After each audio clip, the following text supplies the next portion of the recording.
Para você que está na audiência da Rádio Palermo, seja bem-vindo e bem-vinda. Hoje mais uma entrevista em um tema mais do que atual. Você deve ter visto aí várias notícias falando sobre o uso medicinal da cannabis. E eu vou conversar agora com o Dr. Ricardo Gurgel, que é especialista em oftalmologia integrada. Tudo bom, doutor Ricardo? Seja bem-vindo aqui à Rádio Palermo.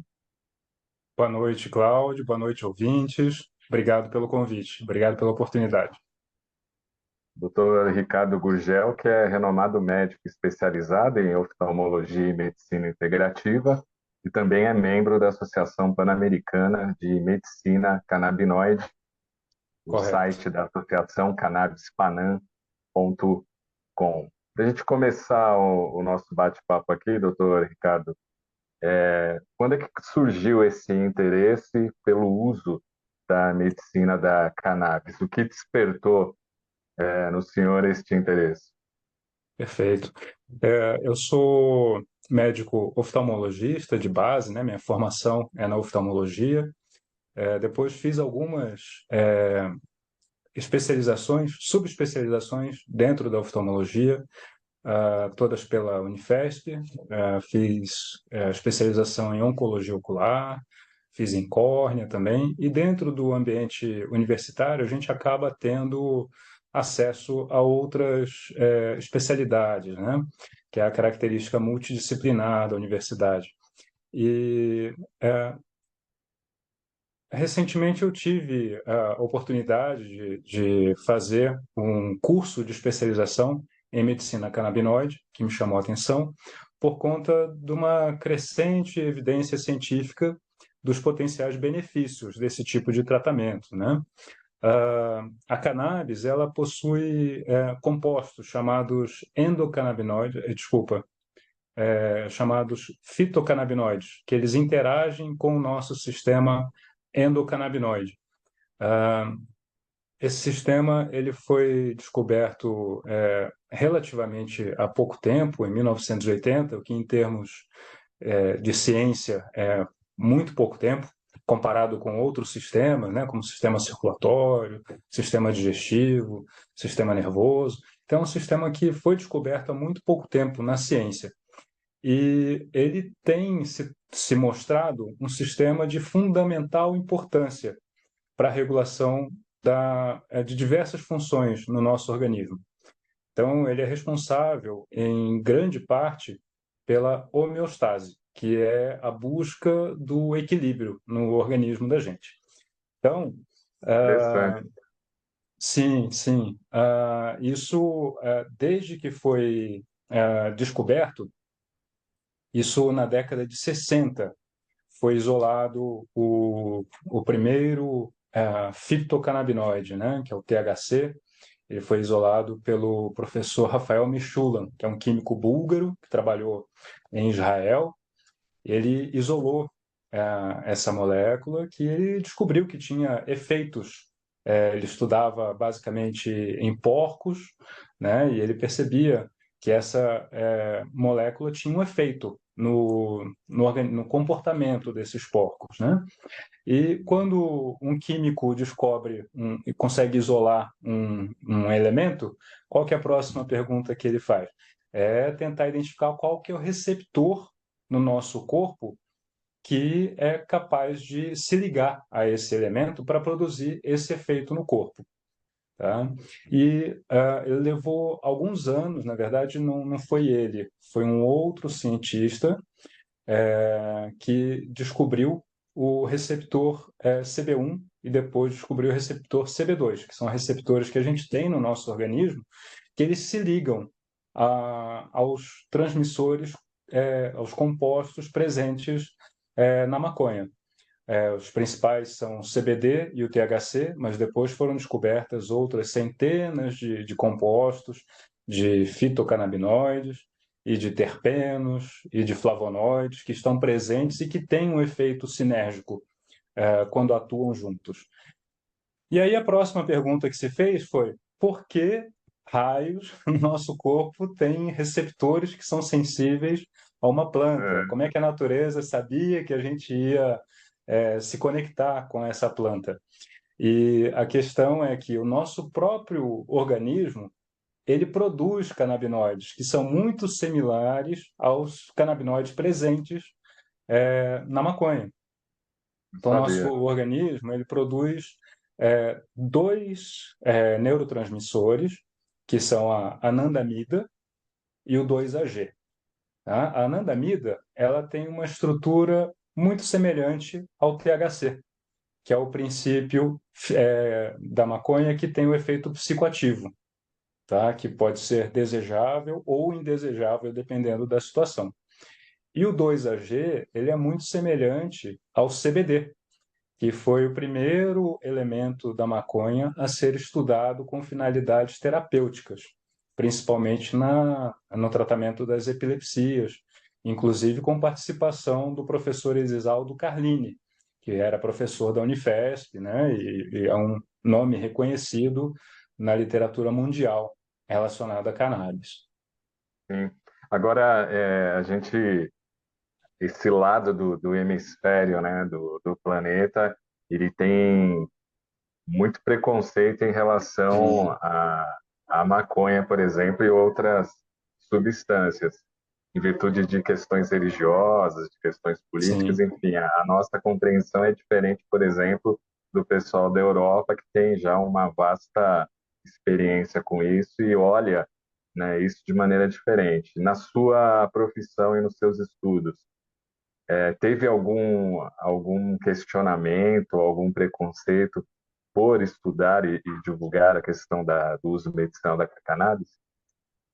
Então, Cláudio, isso tem mudado bastante, viu? A gente É, está ainda atrasado, algumas décadas em comparação a outros países. Por exemplo, o Uruguai, ele legalizou o uso da maconha em 2013, não só para uso medicinal, mas para uso recreativo também, né? Essa sim. semana tivemos a notícia que a Alemanha liberou o uso da maconha também, o que foi amplamente divulgado na mídia e festejado na Alemanha pelos jovens, principalmente.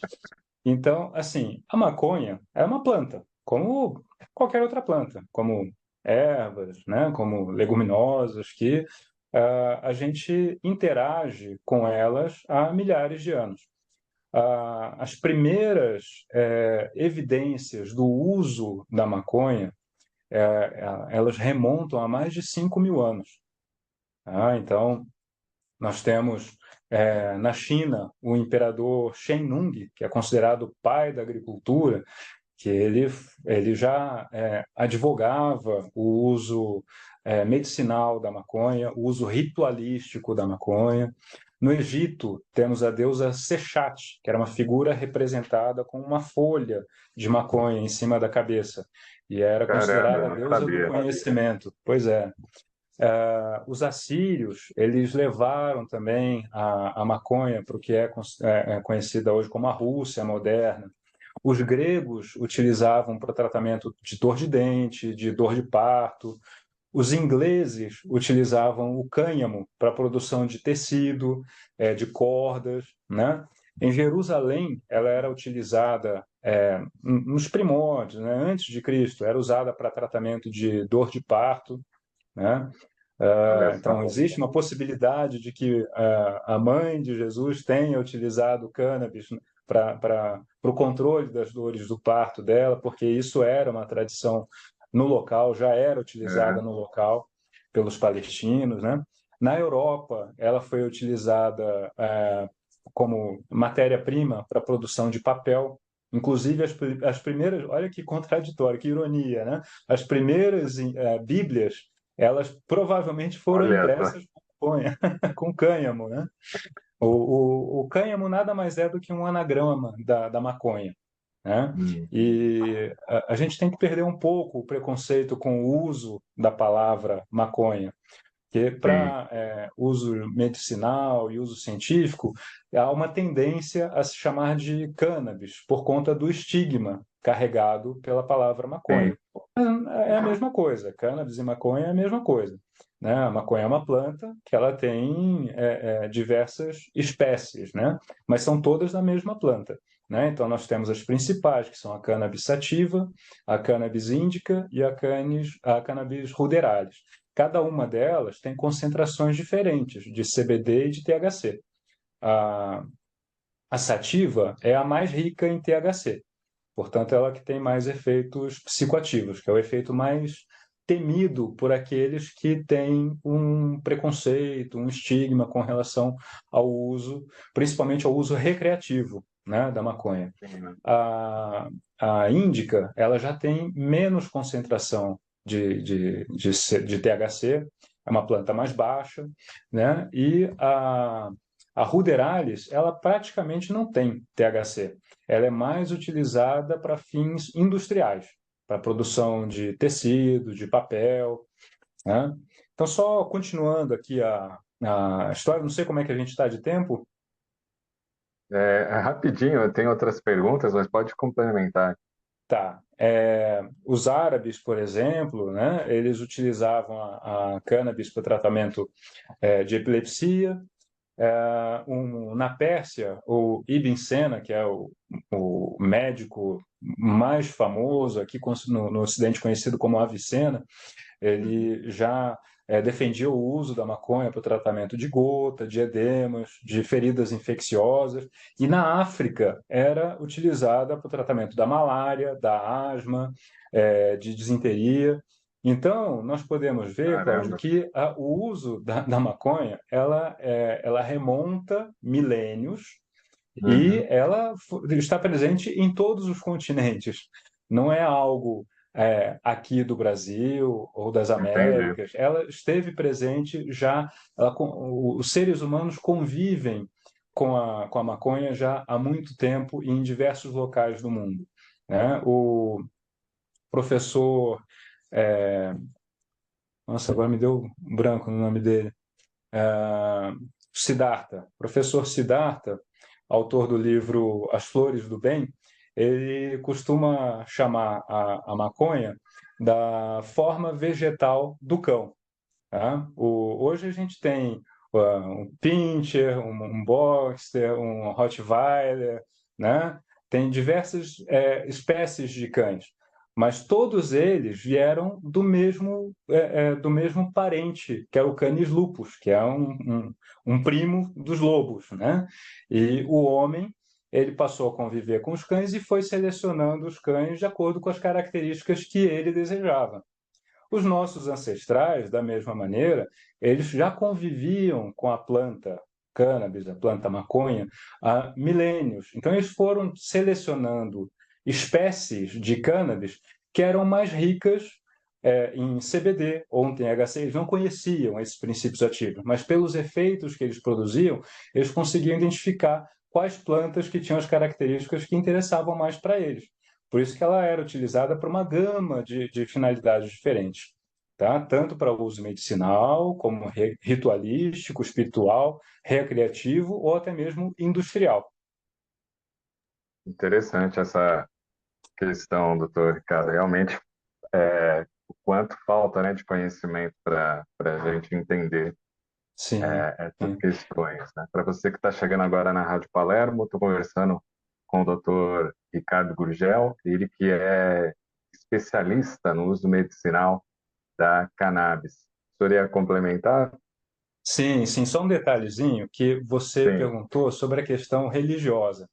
De isso. fato, existe um estigma, um certo preconceito dentro de algumas pessoas que participam de algumas congregações religiosas. Mas, por incrível que pareça, um dos idealizadores desse curso da Unifesp, junto com o professor Carlini, foi o padre Ticão, da Zona Leste de São Paulo.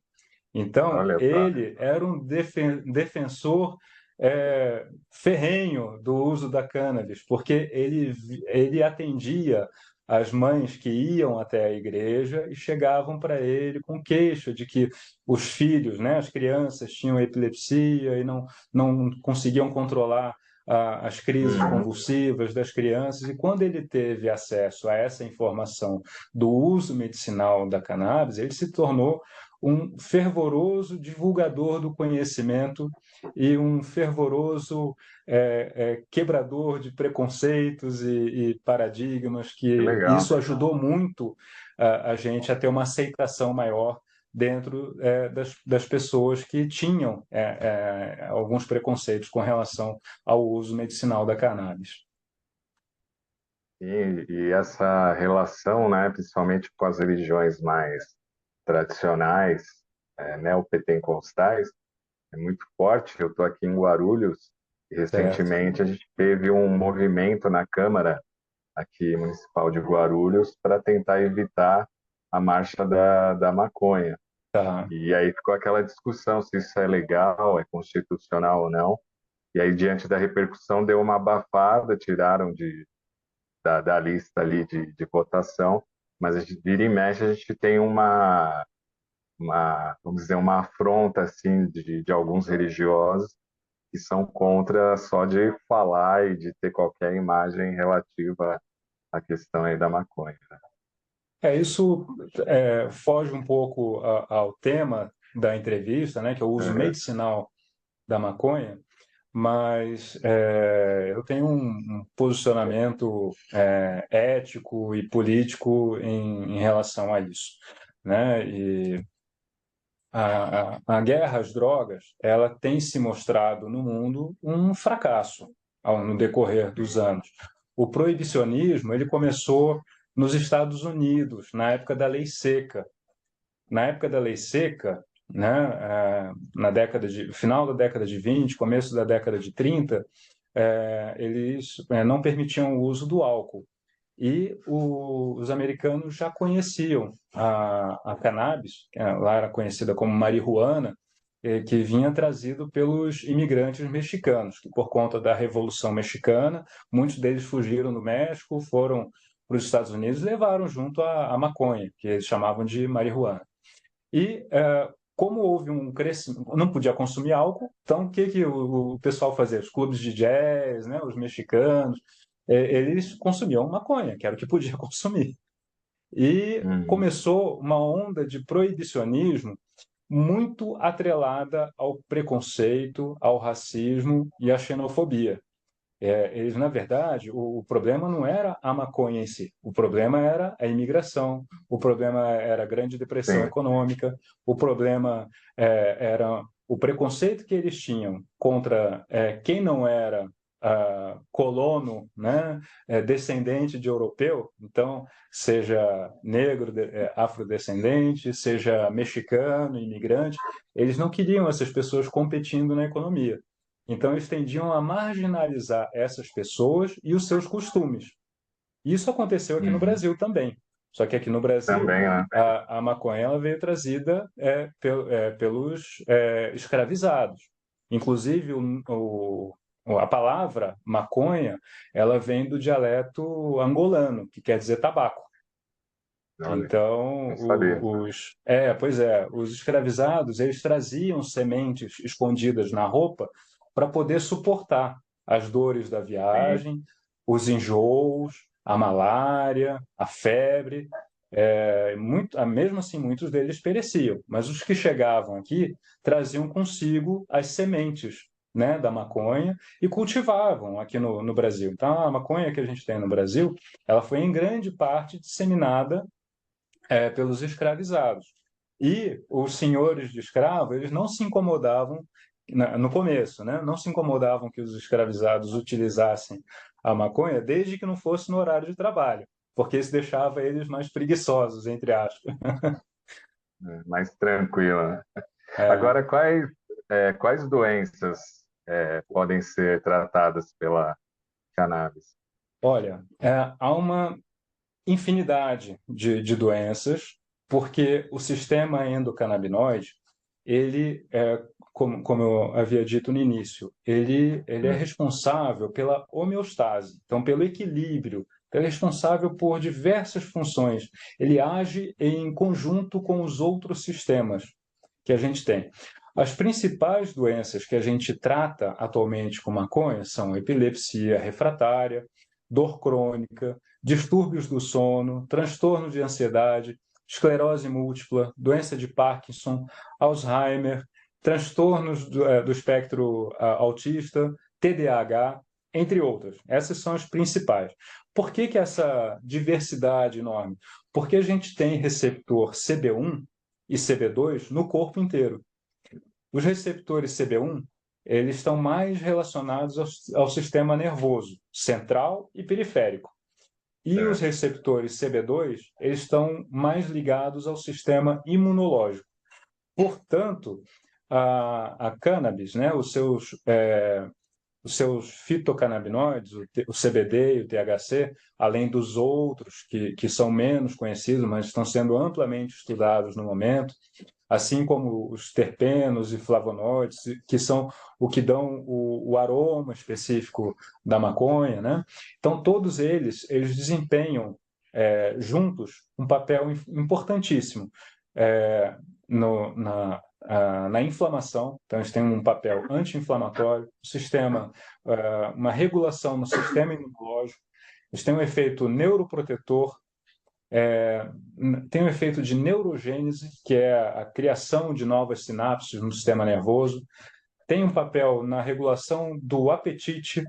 Então, foi muito utilizado em pacientes, é muito utilizado em pacientes oncológicos, pacientes com câncer, fazendo quimioterapia, que tem enjoo, não conseguem comer, e quando eles usam a cannabis, eles conseguem se alimentar melhor, tem uma melhora da qualidade de vida. E o que foi surpreendente acompanhando esses pacientes oncológicos é que alguns deles tiveram redução do tumor com o uso da cannabis. Caramba. Então, agora, os novos estudos na parte de oncologia, eles não são apenas na questão do alívio, né, do Uhum. sofrimento, mas até mesmo Da como uma dor, né? ferramenta coadjuvante no tratamento do câncer. Caramba, isso é fantástico, né? E É geralmente você impressionante, não né? ouve falar dessa questão, fala mais da questão de amenizador, né? De aliviar. Sim, sim, Realmente é fantástico. Você também trabalha aí com a questão da fibromialgia, né? sim. Como que é a atuação da cannabis? Como que ela atua e traz um alívio, né, para o paciente?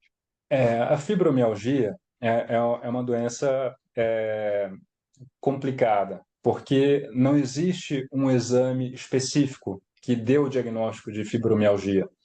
É diferente de outras doenças que você faz alguns exames específicos e de acordo com o resultado desses exames você chega a um diagnóstico. A fibromialgia é praticamente um diagnóstico de exclusão. Então, quando já se investigou outras causas e não se encontrou um diagnóstico, o paciente recebe esse diagnóstico. Qual que era a característica da fibromialgia? É uma dor crônica, generalizada, mal localizada, uma dor migratória, ela muda de Sim. lugar, a paciente tem fadiga, tem distúrbio de sono. Então, são diversos sintomas que juntos eles caracterizam essa síndrome que a gente chama de fibromialgia, né? A cannabis, ela tem um potente efeito analgésico, como você mesmo mencionou, que é um dos efeitos mais conhecidos da Isso. cannabis, né? O THC tem um papel importante nisso. E a cannabis ela tem demonstrado uma melhora na qualidade de vida de pacientes portadores de fibromialgia. Então, não é que o paciente vá deixar de ter fibromialgia, mas ele passa a conviver melhor com a doença. A gente não Uhum. tem ainda muito clara a causa da fibromialgia, né? Quais são os mecanismos que levam, mas a gente supõe que seja alguma alteração genética ou epigenética, o que inclui causas ambientais, que leve a essa pessoa a ter esses sintomas. E a cannabis ela atua na atenuação desses sintomas, na medida em que ela tem esse efeito é, analgésico, Sim. de modulação do sono. Então, O alguns. paciente ele recupera o padrão, vamos dizer assim, de Ele vida em volta que a ele sorrir. consegue. Ele continua sendo portador de fibromialgia, mas ele Uhum. consegue ter uma vida mais tranquila. Já tem alguns resultados iniciais promissores, mas tem muito estudo ainda a ser feito nessa área de fibromialgia, até porque é uma doença que ela é mal conhecida pela medicina. A gente consegue chegar ao diagnóstico, mas a gente não tem ainda todos os mecanismos de ação bem elucidados. Tenho visto também muitos casos de nevralgia do trigêmeo e Sim, vi na pesquisa que eu fiz muita gente perguntando e falando que com a cannabis tinha ali uma melhor e uma maior qualidade de vida. Nos seus estudos e atendimentos, chegou a haver algum caso nesse sentido? sim, sim. Na verdade, sim, qualquer caso de dor crônica, né, ele pode ter um benefício com o uso da cannabis, incluindo a nevralgia do trigêmeo. O que é a nevralgia do trigêmeo?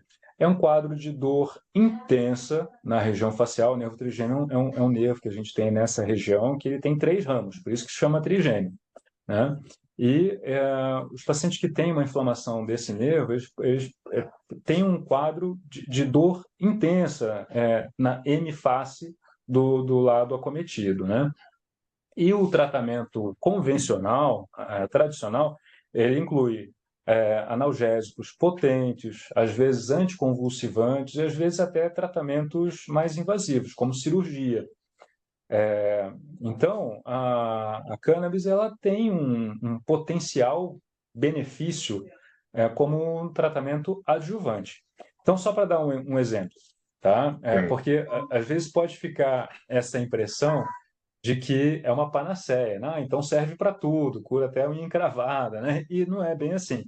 A cannabis, ela, como eu expliquei, ela atua no sistema de homeostase e na parte da dor, ela tem um efeito analgésico na medida em que ela modula a transmissão da dor. Então, o que está provocando a dor vai continuar presente ali, mas a transmissão da dor, que a sensação da dor, ela não se dá no local da inflamação, e sim no cérebro.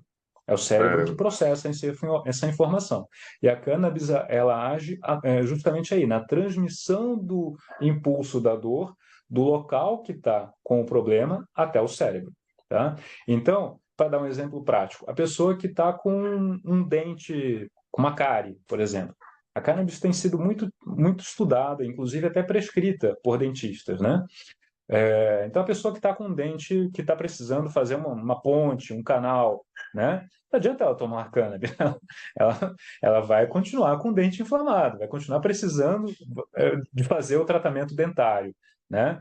Agora, enquanto não for feito o tratamento dentário, ou antes, durante e depois até do tratamento dentário, a cannabis pode ter um papel importante, né? No controle da dor, no controle da inflamação, na forma como a pessoa lida com a sensação da dor, na ansiedade gerada pelo estresse pré-cirúrgico. Então, ela tem Sim, vários benefícios possíveis, mas ela não vai resolver o que está causando o problema.